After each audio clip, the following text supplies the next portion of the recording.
Welcome to the NorthSide Network. My name's Brian, and today we're breaking down the Toronto Raptors and the Atlanta Hawks game and just talking about it. Now, if you are Raptors fans, we would not want to talk about the first two quarters of this game because watching the first two quarters playing against Atlanta, we were down by 17 points halfway through the second. And honestly, watching that game, I was very close to turning it off and throwing my controller through the TV. It sucked because it was so disappointing. The Raptors played with zero intensity. No one was rotating defensively. Guys were getting left open. No one was contesting shots. Honestly, the Raptors were like chickens without their heads out there. It was quite sad to see.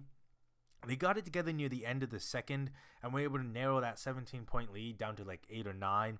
But you didn't really have much hope in the Raptors, especially because the Raptors only had 9 guys who could play, and 2 of those guys were Patrick McCaw and Jordan Lloyd, who haven't played very much with the team. They don't really have good team chemistry, and they're not the best players to play either.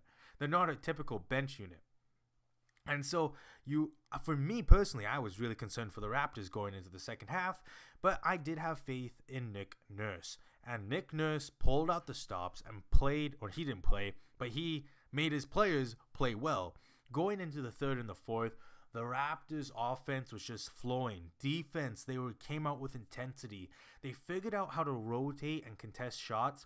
And all of a sudden, these open threes and these open drives that Atlanta were getting in the first half, they weren't getting in the second half, and it threw them off. You could tell Atlanta was almost shocked by the intensity the Raptors came out with. And it was fun to see, too. Fred VanVleet and Pascal Siakam went off their career highs. 30 points for Freddie and 33 points for Spicy P. Such a good game from those two guys. And it's really nice to see when Toronto's young guys step up. Because it shows that when it comes to crunch time, even without a guys like Kawhi Leonard, Jonas Valanciunas isn't with the team anymore. Greg Monroe wasn't here. He got traded. CJ Miles, DeLon Wright.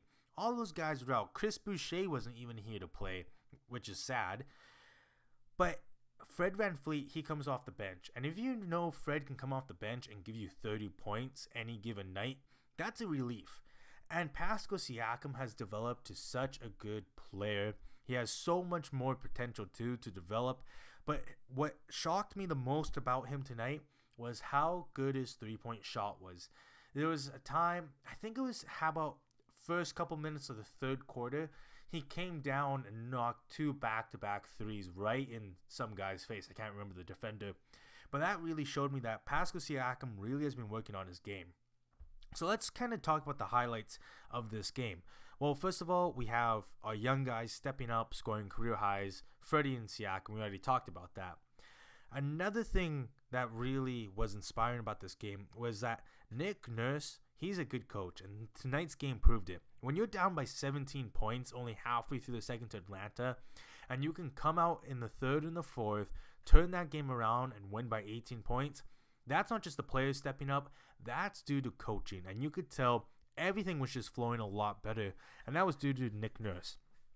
So it's encouraging to see that Nick Nurse can make changes like that, because when it comes down to the postseason and you need to make calls, halfway through a game and change things up, this shows that Nick Nurse is smart enough and can point those things out to his players, and obviously the players know how to execute.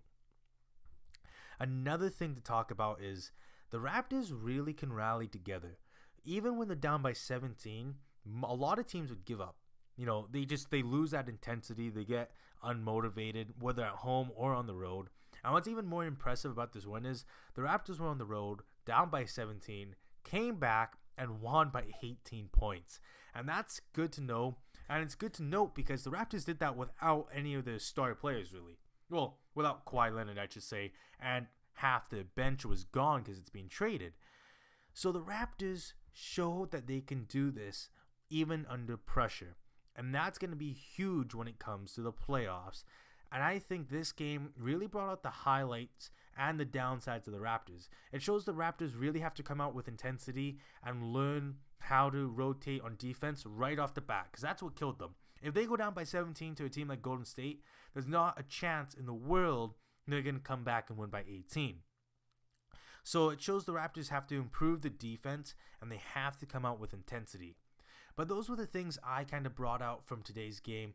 If you guys agree, hit a like in the comments down below. Let me know what you guys think of the game. It was a fun game to watch. Have a good day. This is Northside Network signing off.